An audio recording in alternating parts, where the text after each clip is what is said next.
Le samedi 12 novembre 2022 à l'hôtel Kempinski de Bamako, l'association de jeunes ressortissants du village de Mwanzonga, Cercle d'Ansongo, région de Gao, a organisé une journée de collecte et de plaidoyer dans le cadre des festivités du 40e anniversaire de l'école fondamentale du village. L'événement était placé sous la présidence de son Excellence Jean Chon, ambassadeur de la République démocratique et populaire de Chine au Mali. Traversé par la route nationale RN17 à 90 km en aval de la ville de Gao et à 10 km en amont de la ville d'Ansongo.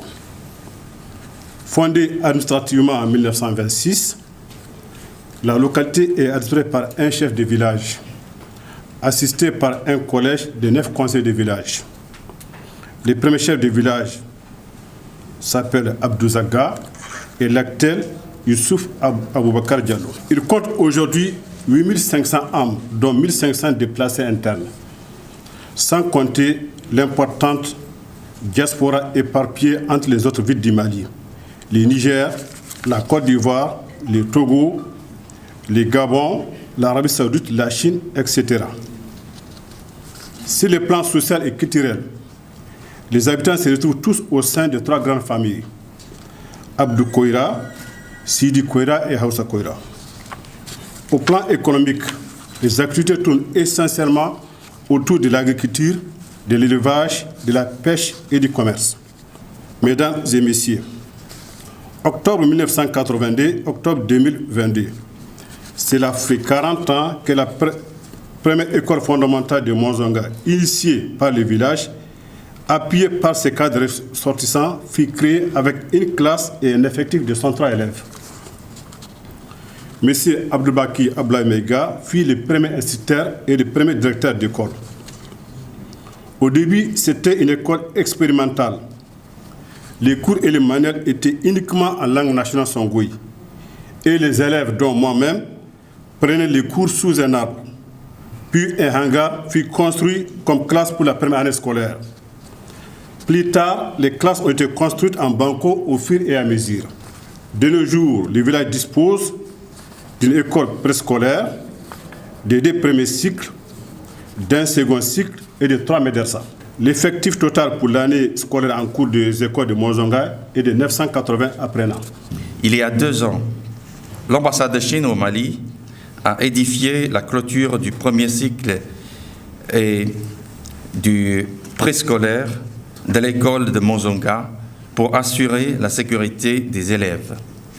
Et cette année, l'ambassade de Chine a construit le centre de santé flambant neuf de Mwanzonga pour résorber les problèmes de santé de la population de la communauté.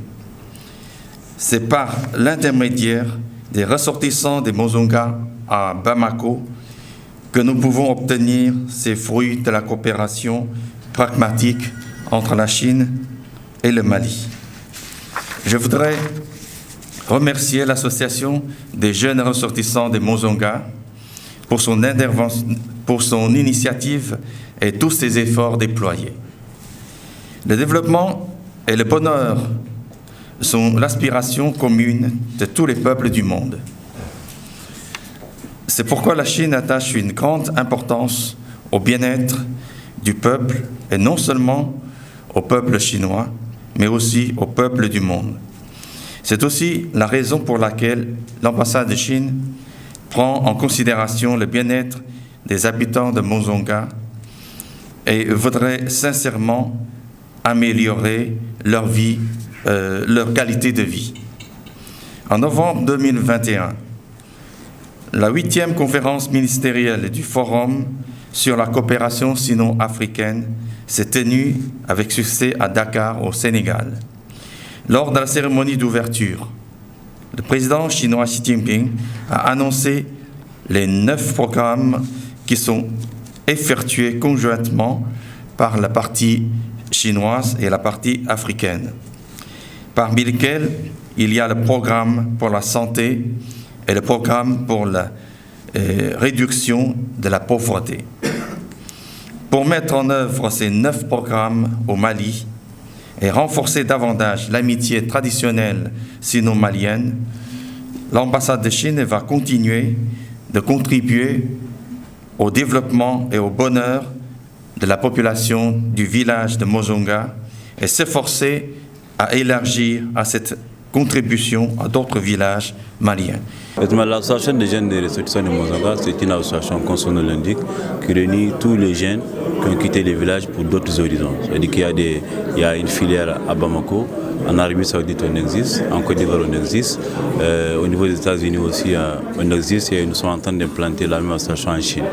Cette journée on l'a organisée pour 3 choses. La première chose c'est quoi? C'est pour remercier notre partenaire privilégié qui est l'ambassade de la Chine, qui nous a accompagnés à hauteur de suie en termes de millions.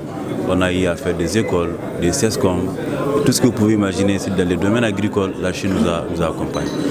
Et l'objectif secondaire, c'est quoi? C'est pour organiser les quarantaines, les préparatifs des quarantaines du village de Mozonga. Vous savez, notre école va à 40 ans. À 40 ans, et nous nous sommes dit maintenant il faut organiser une cérémonie dans ces cadres. Et au cours de la cérémonie, on va profiter du troisième objectif pour chercher des partenaires financiers pour pouvoir accompagner les ressortissants de Mozonga afin de réaliser les projets que nous avons. Il y a eu des actions qui ont été faites, mais il y a des défis à relever. Dans les domaines de l'agriculture, on a dit les périmètres irrigués, il faut en parler, il faut avoir des financements par rapport à ça. Et on a dit aussi au niveau de l'école, il y a un second cycle et un premier cycle qui n'ont pas été clôturés. Il faut chercher les financements pour pouvoir les clôturer. Et encore, il faut aller vers l'hydraulique aussi parce qu'au niveau du village, dans 4 ans, 5 ans, 6 ans maxi, il va y avoir un problème d'eau. Pourquoi ne pas chercher des problèmes, des questions d'addiction d'eau pour pouvoir la sauver, chercher à donner à la population de Mozonga. Et au cours de la cérémonie, nous avons eu gain de cause parce que des partenaires nous ont promis. Et aussi nous avons eu l'argent en liquidité pour pouvoir réaliser nos projets. L'argent estimé, on peut aller dans les environs de 7 millions que nous avons réussi en moins d'1 heure de temps.